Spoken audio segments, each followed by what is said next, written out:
The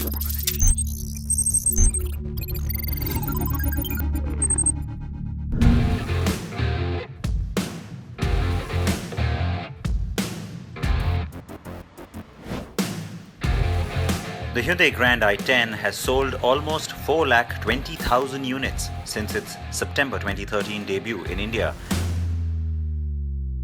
It has also exported 1,62,000 units since then. The Grand i10 is now back with its mid-cycle facelift. So at first glance, you'll be forgiven for thinking this is the same old Grand i10. It doesn't scream facelift, but that front grille is very new and different. And on the Sports and the Asta, which are the top two trims, you get the signature daytime LED running lights as well. While the car is pitted directly against cars like the Maruti Suzuki Swift, Toyota Etios Liva and now the Tata Tiago, there is one more car it has to now deal with. The most modern and contemporary entry hatchback in the country, the brand new Maruti Suzuki Ignis. The Ignis has arrived with much fanfare and in its 1 month since launch has already notched up 15,000 bookings. It is the only tall boy in the space, besides the WagonR, that sits lower in positioning terms. Now the two cars on looks, it really depends on what you like more and what appeals to your sensibilities. This one's the quirky, modern, really funky, standout design, while this is the slightly more staid and safe design, if you will. But what's good about the distinction is that while this tells you instantly tall boy, which means lots of headroom, easy to get in and get out, this one looks visually bigger, and by the way, it is. It has the roomier cabin as well. So they're quite different at the very outset, but both come in diesel and petrol. The Ignis has the 1.3-litre diesel DDIS that comes with manual and AMT options, and the petrol is the VVT with 82 bhp, and it also has both manual and AMT gearbox options.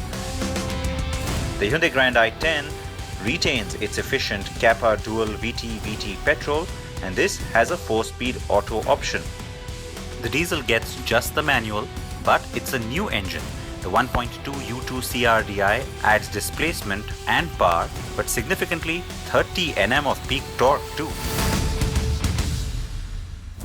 On the whole, the big criticism that, the diesel Grand i10 is kind of boring, it lacks that punch. Well, Hyundai has taken care of that to a large extent. It certainly feels a little bit zippier now than before. And I have to say that the other good news is it retains everything that was great about it in the ride and handling department. The Ignis has surprised me with its suspension, as I've said when I reviewed the car. The car's ride quality is just superb, and while it does not have the suppleness of the Grand i10's ride, it has the sporty stiffness that you don't find in most hatchbacks in India. The AMT also works very well on both fuel types, and that's quite a score for the Ignis, since Maruti has been smart about offering the auto option with both the petrol and diesel. Both engines are zippy and efficient too.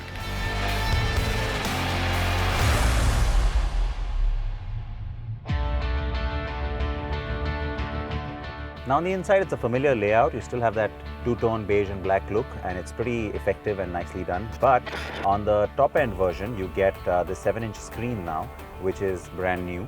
And the Era and the Magna, the two base versions, they don't get pretty much anything because even the Bluetooth connectivity isn't available there. The start-stop button is only on the Asta, which is the absolute top trim. But it's nice to have this bigger screen because it has a better interface. It gives you the option of both Android Auto and Apple CarPlay, so that's nice too. The Ignis's cabin won't seem as roomy as the Grand i10's, but has a sense of airiness thanks to the higher roof. The big touchscreen on the top-end Alpha variant has Apple CarPlay and Android Auto too, but it's a pity that Maruti will not offer this trim or this feature with the AMT gearbox. So if you want to go auto, you have to relinquish the fancy features.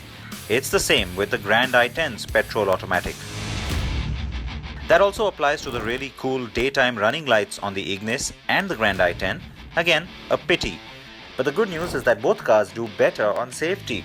The Grand i10 offers a driver's side airbag as standard in the two base trims and dual airbags from there up.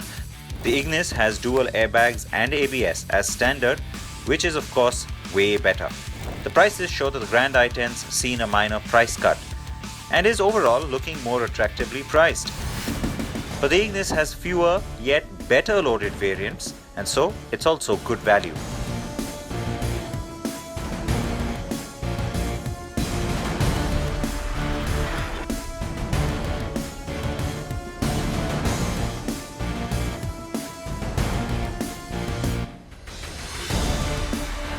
The Ignis wins hands down because it is the more contemporary, better packaged, modern, good product that also performs well. Now the Grand i10 though has to also take on the likes of the Swift and now the Tata Tiago, which is starting to do really well.